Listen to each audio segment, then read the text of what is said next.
You want a story that grabs you by the collar in the first breath, pulls you through every gut punch and darkly comic moment, lets you taste the pine sap and dread and bourbon, and then just when you think you know where it's headed, swerves and sticks the landing with a punchline and a bruise.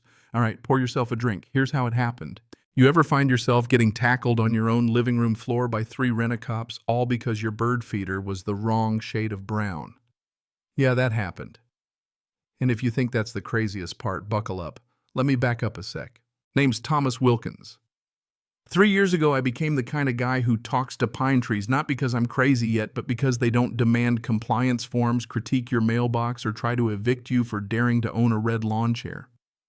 After a decade of eating instant ramen freelancing in my underwear and saying no to every treat-yourself impulse my generation is apparently built for, I bought myself a slice of land on Lake Marrow, North Edge.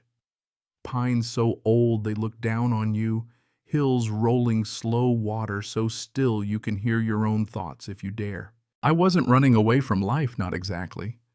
Maybe just running away from the kind of life my old man thought was worth having. 30 years in the Army, lived by a clock you could set your pacemaker to, always looking for an enemy. He never said he was disappointed that I chose code over combat, but trust me, you don't need words when silence cracks the ice. I built my own house. Not every nail. Let's be real, I like my hair unfried, but every line on the blueprint, every decision about which window should catch the sunrise. It ended up a weird mix of modern and rustic, kind of like it was as confused about its identity as I was. But it was mine. First morning in my new place, coffee in hand, standing on a crooked porch, I felt like maybe I'd done something right for once. Then she showed up. Karen Montgomery. If you just pictured a perfectly trimmed bob clipboard and a smile sharp enough to gut a trout, congrats. You know the type. President of the Silver Cove HOA, the kingdom across the lake where houses match like teeth in a denture ad. Never mind that my land isn't in their HOA. Didn't stop her from strolling over, squinting at my siding, and informing me my paint was too reflective. I told her I don't live in Silver Cove. She smiled like an IRS audit and said, "Oh, I know, but we have very strict visual standards." First time I ever heard of someone trying to regulate photons across a body of water. A week later, a letter arrives, not to resident, but to Thomas Wilkins. That's when you know you're in for a treat. Apparently my shed was the wrong color, my bird feeder was a threat to the local aesthetic, and my window trims were, and I quote, aggressive during peak sunset. Aggressive window trims. You can't make this stuff up. Did I fight? Nope. I repainted the shed, swapped the bird feeder for something so bland it looked like it wanted to die, and even emailed photographic proof like a total pushover. I thought maybe, just maybe, if I played nice, she'd move on. But the requests kept coming, every visit the same, a smile that was all teeth demands, disguised as concern, that suffocating sense of superiority. I didn't tell my dad. He'd ask, "Why are you letting them?" And I didn't have an answer he'd respect. Hell, I barely respected it myself.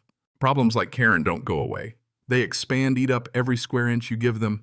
And by late summer, I was waking up tense every day, waiting for the next shoe or drone to drop. That's right, drone. One morning I spot this buzzing thing near my roof. Waved at it, yelled, even threw a rock. Didn't matter. Off it zipped back to Silver Cove like a cockroach. That's when I started a log. Every letter, every visit, every weird car near my driveway. Paranoid, sure, but the pressure wasn't random, it was organized. I went to the county office, checked the parcel maps, my property line as clean as a whistle, no HOA jurisdiction anywhere near it. I even pinned the map inside my kitchen cabinet just to remind myself I wasn't crazy. But the escalation was coming. Karen's visits got bolder. At one point, she brought a tall guy in a headset who looked around my porch like he was casing the place for a heist. They left a printout, Community Aesthetic Harmony Guidelines revised for lake visibility. Their HOA was across the damn lake. But guests and investors needed a pleasant view, you see. I repainted my chairs, hoping compliance would buy me peace, like feeding a bear and hoping it'll leave you alone. The bear just kept coming. The last straw, Karen shows up and, get this, asks if she can temporarily relocate me from my own house for a weekend investor event. Not borrow. Relocate. We'll clean up after. The main lodge was getting work and my place was optimal shoreline presentation. I stared at her words failing until I finally said no. Her smile died. She left, and for the first time I thought maybe I'd turned the tide. That's when things got ugly. 3 men showed up, matching uniforms, earpieces, the whole wannabe SWAT vibe. Said I'd been informed the property needed to be cleared. When I told them to get lost, they forced the door. I got dragged across my own hardwood by one arm. "You're trespassing," I shouted, but they didn't care. Then I heard a voice I hadn't heard in a year. My father. "What the hell is going on here?" He didn't ask twice. 70 years old, and he takes down 3 private security goons like he's cleaning up a bar fight. Cuffed, bruised, and humiliated, Civic Shield their jackets read, "Private security for the HOA." Sheriff's deputies came, took one look, and asked for the paperwork. I handed over the deed, the boundary map, the pile of correspondence I'd kept my father hovering behind, pointing out scuffs and broken door frames, documenting the aftermath like it was a crime scene.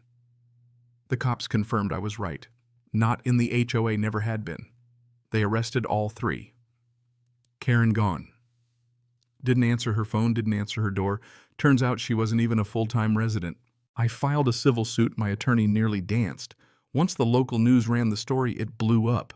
HOA president orders home invasion. Homeowner fights back ex-cop among arrested. Civic Shield under investigation. Karen got tracked down by marshals in Colorado, extradited, mugshot on every news feed.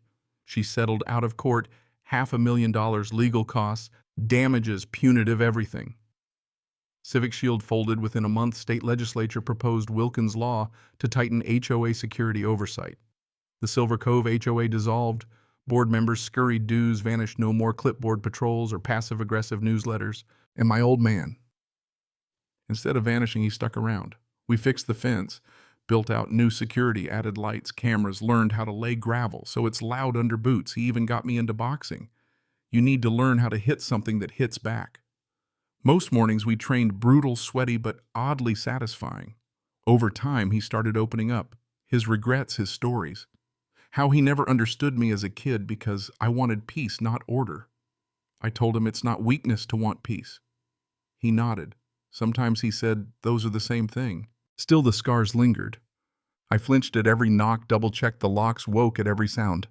But slowly, it faded. Not because the world was safe, but because I wasn't scared anymore. I took down "The home is where you shut the world out" mat. Put up one that said, "No soliciting, no HOA, no exceptions." My dad laughed. "You're learning." One morning, a college kid knocked community outreach. Wanted to invite me to a neighborhood bonfire. No rules, no dues, just neighbors. I almost turned her down out of habit, but remembered what my dad said. Don't just build walls, build allies. So I went. We drank, talked, played guitar around the fire.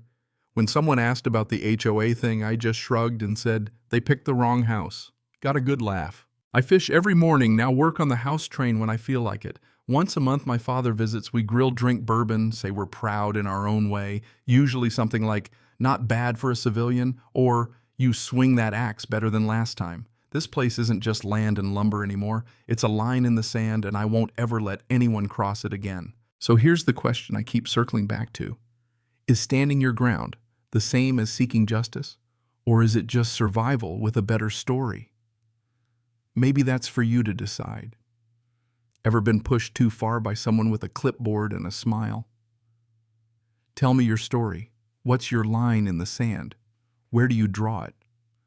Let's talk about what it really takes to keep the peace and whether you've ever had to fight for yours.